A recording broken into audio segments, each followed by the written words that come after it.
ये चुनाव में उनके अगेंस्ट लड़ रही थी जो चुनाव हो जाने के बाद जिस पार्टी सुप्रीमो जो पार्टी की सुप्रीमो थी वो मुख्यमंत्री भी थी लोगों की, ये भूल गई और उन्होंने जिस तरह से वहाँ पर वायलेंस हुआ उसके विरोध में आवाज़ नहीं उठाई। तो मैं अन्याय के खिलाफ लड़ती। देखिए आज की तारीख में तो कम से कम 27,000 ऐसे लोग हैं जो ममता बनर्जी की कॉन्स्टिट्यूएंसी में उन्हें पसंद नहीं करते। तो ये मेरे लिए गर्व की बात है और उनके लिए शर्म की बात है कि 3 बार के मुख्यमंत्री होने के बावजूद भी उन्हीं की अपनी कॉन्स्टिट्यूएंसी में 27,000 लोग उन्हें नापसंद करते। देखिए प्रशासन का पूरा इस्तेमाल जो है करके तृणमूल कांग्रेस ने वोट कराया था कॉर्पोरेशन। आपने जनता को डरा के धमका के वोट ही नहीं देने दिया।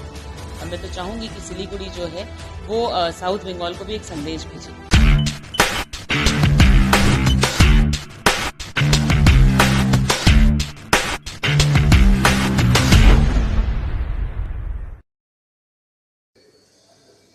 दोस्तों, चुनाव प्रचार अपने पूरे यौवन पर है और लगातार सारे पार्टी के वीआईपीज आ रहे हैं सिलीगुड़ी में प्रचार करने के लिए।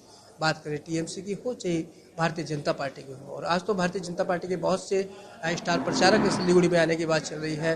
प्रियंका टिबड़ेवाल जो कि शुरू से ही यहाँ पर कल ही आ चुकी है प्रचार करने के लिए। आज पूर्व सभापति दिलीप घोष के आने की बात है और साथ ही जो वर्तमान सभापति है राज्य सभापति भाजपा के सुकांत मुजुमदार, उनके भी यहाँ पर सिलीगुड़ी पहुँचने की बात है। और शायद नितिन गडकरी जी वो भी एक प्रेस कॉन्फ्रेंस करने वाले हैं, वर्चुअल प्रेस कॉन्फ्रेंस करेंगे वो, ये बता देता हूँ आपको। लेकिन फिलहाल हमारे साथ हैं प्रियंका टिबड़ेवाल जी जो कि अभी राज्य महासचिव है, और साथ ही आपसे बता दें कि ममता बनर्जी के विरुद्ध इन्होंने चुनाव लड़ा था और इस चुनौतीपूर्ण कार्य को भी इन्होंने सफलतापूर्वक निभाया था। तो आज सिलीगुड़ी में प्रचार करने पहुंचे, इनसे 2 बातें करेंगे और जानना चाहेंगे इनके विचार।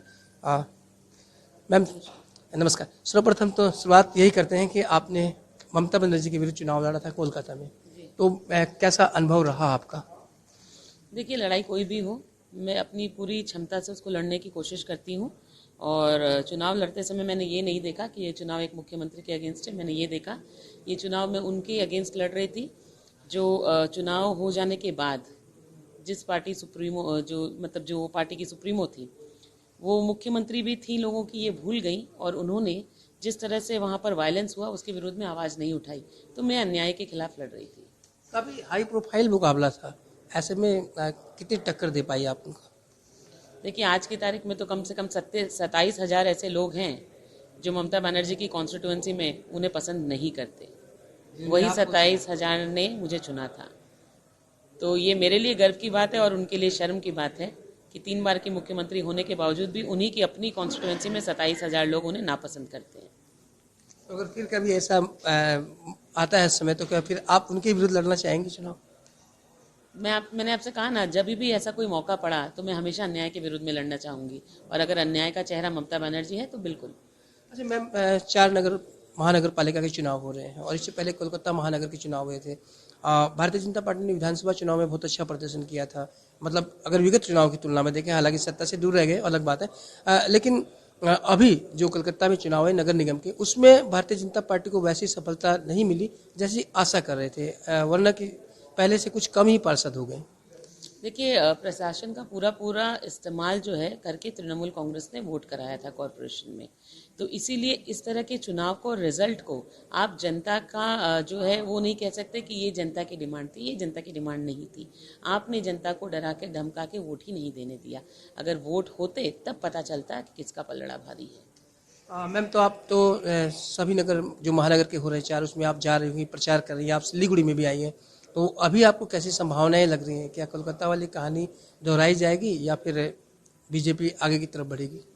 देखिए भारतीय जनता पार्टी का पूरा समर्थन जो है वह यहाँ सिलीगुड़ी में देखने मिलता है। जनता यहाँ पर कोई दो मुखी लड़ाई है ही नहीं, एक तरफ भारतीय जनता पार्टी के साथ खड़ी है। तो अगर यहाँ पर चुनाव सही तरीके से हुए और प्रशासन का नाजायज इस्तेमाल नहीं किया गया तो रिजल्ट साफ है। प्रियंका जी, एक मुद्दा सिलीगुड़ी वासी लोग उठाते हैं कि यहाँ के एमएलए भी हैं, आपको भरपूर एमएलए दिए हैं, यहाँ गत 12-13 सालों से एमपी भी बीजेपी के हैं, बावजूद इसके सिलीगुड़ी वासियों को बीजेपी ने क्या दिया? देखिए भारतीय जनता पार्टी ने अपनी तरफ से जितना भी हो यहाँ पर पूरा समर्थन दे के काम करने की कोशिश की है। इसका आज जो प्रेस कॉन्फ्रेंस नितिन जी करेंगे उसमें आपको बहुत सारी चीज़ों के जवाब भी मिल जाएंगे। आने वाले भी जो यहाँ पर डेवलपमेंट्स है, चाहे वो रस्तों से लेकर के है, हाईवे से लेकर के है, वो सारी चीज़ का प्रमाण जो है वो आपको सामने ही देखने मिलेगा। और सिलीगुड़ी से अभी तक भी जो केंद्र सरकार के अंडर में जो चीज़ें आती हैं, रास्ते हुए, घाट हुए, हाईवे हुए, उसमें आप खुद देखिए कि डेवलपमेंट है या नहीं। हाँ, तो मैम आप अपनी तरफ से सिलीगुड़ी वासियों से क्या संदेश देना चाहेंगे चुनाव को लेकर?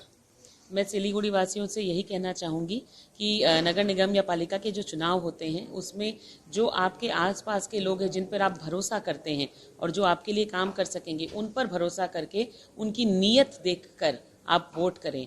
ये मत भूलिए कि कई माने 2 या 3 चुनाव से कलकत्ता कॉरपोरेशन में तृणमूल जो है कॉरपोरेशन में रहा है, उसके बावजूद कोई उन्नति नहीं हुई कलकत्ते में। तो एक बार भारतीय जनता पार्टी पर विश्वास करके देखिए, आपको फल जो है सामने ही देखने को मिलेगा। और मैं तो चाहूँगी कि सिलीगुड़ी जो है वो साउथ बंगाल को भी एक संदेश भेजे। Thank you ma'am.